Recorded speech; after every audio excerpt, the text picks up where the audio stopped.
How's it going, guys? So today I'm going to show you how to get a car started that won't start. Now, if you watch the channel very long, you've seen the starter struggles, the battery struggles, the everything struggles that we get on a lot of these cars that come through here. Now, let's go ahead and get started real quick. Just so happens to be, we have this X5 sitting here that won't start. So I'm going to show you some tips right now.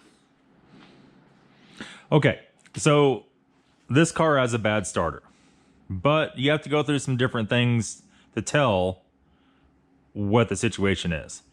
So that's stuck in the corner. Let's just use this as an example. You're gonna go in here. You're going to go to start it. Either it's not gonna click at all,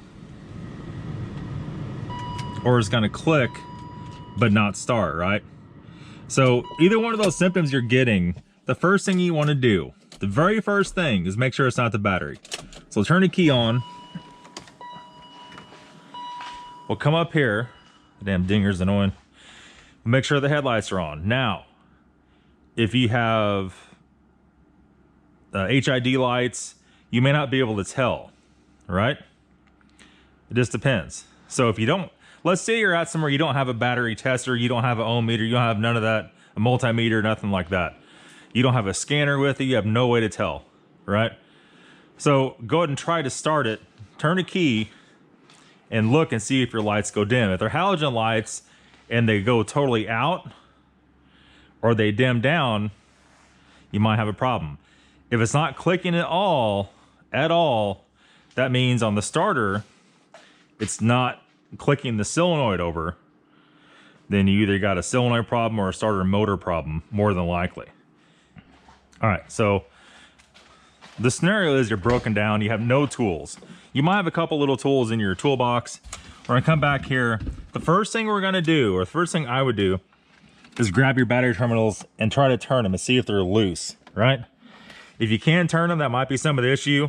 Try to turn them to a spot where they're the tightest and leave it, go try to start it again. If you have somebody with you doing different things, will be a little bit easier, right? So let's say that's not the case at all, right? At that point in time, you're gonna go after the starter. Now, it's important to look in the trunk of your car, see what you got. I'm gonna close this, I should love they're open. You need to find something heavy, something metal. So let's see if this car, I know what's even in here, if this car is anything that will do it justice. It kind of does. This isn't really long enough, but if you have something like this or an actual tire tool that's long, we're gonna go up here. We're gonna open the hood.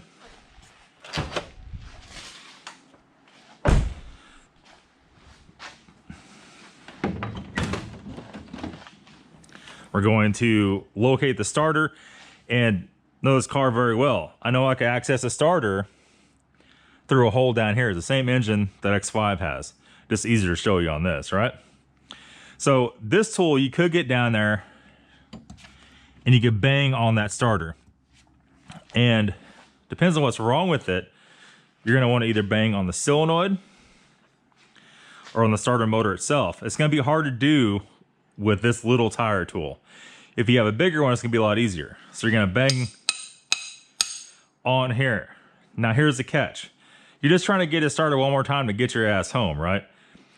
If you go bang on it yourself, then you go turn the key, it may not be good enough. You might have to have somebody turning the key while you're banging that or banging that. Don't hit that. That's gonna cause a whole bunch of sparking, a whole bunch of problems that might blow a fuse somewhere else down the line and cause you more problems. So just be aware of that. When you tap on it, it sits in the transmission just like this in the car. Try to tap on top as hard as you can. Preferably, find something bigger than that. I know that's not always possible. And if the car starts, you know it's a starter, right? Just kind of the way it is. Now, if that does not start, here's the next situation. If you're a brave young soul, you don't have any tools though, so it's kind of a weird situation. To check the battery quickly, you don't want to jump across it when it's in the car. If you have a wrench with you and you could get one of the terminals off, you could jump across it for the positive. Just see if you have any spark. If the battery is totally dead, you're gonna get very little. That's kind of a little bit on the extreme measure side though. Now, let's go to a different scenario. Let's say you're cranking, but it won't actually start, right? You're looking at possible fuel pump relay, or even an ignition problem. So you need to figure out what that is. So let's say at this point in time, you're at home and it won't start. And you're like, man, I don't know what it is. I need to figure out what it is so I can order the right parts for it. Let me show you how to do that. So we're gonna start with the easiest thing first. First thing you wanna do, if it's a car where you know where the pump's at, whether it's in the trunk, under the back seat, open the door.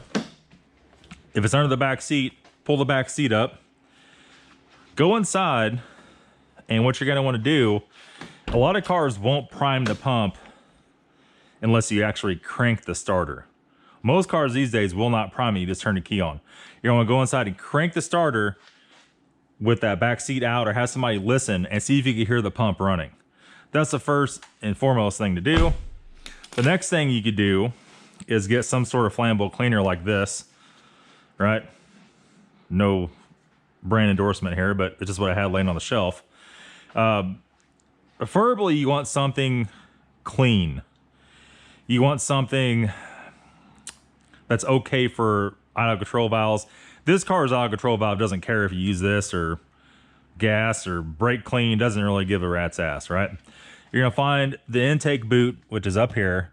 You take one of these vacuum lines off, you can pull that out, you can give her a couple little 2 or 3 little squirts, not a lot. You go inside and try to start it. Now, if it starts, you know you have a fuel problem, right? And if it doesn't start, then you absolutely have a ignition problem.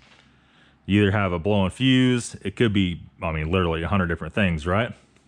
And that's gonna save you even more time. A lot of guys will take the spark plug out, try to hold the coil pack up the metal. It's gonna be hard to do on a newer car. That was the old school way of doing it with spark plug wires, and see if you have spark to the spark plug. However, this kind of bypasses that. That tells you right away if you have a spark problem or if you have a fueling problem. Well, there could literally be 100 different things to make a car not start, anywhere from a broken timing belt or chain to whatever. But this will narrow it down a little bit for you guys, especially the tapping on the starter when you're out, just trying to get your ass home. Also, the fuel pumps, if you're close to an auto parts store, and it's like these BMWs are, it's super easy to change. A lot of times if you call the auto parts store, they'll actually deliver the parts to you.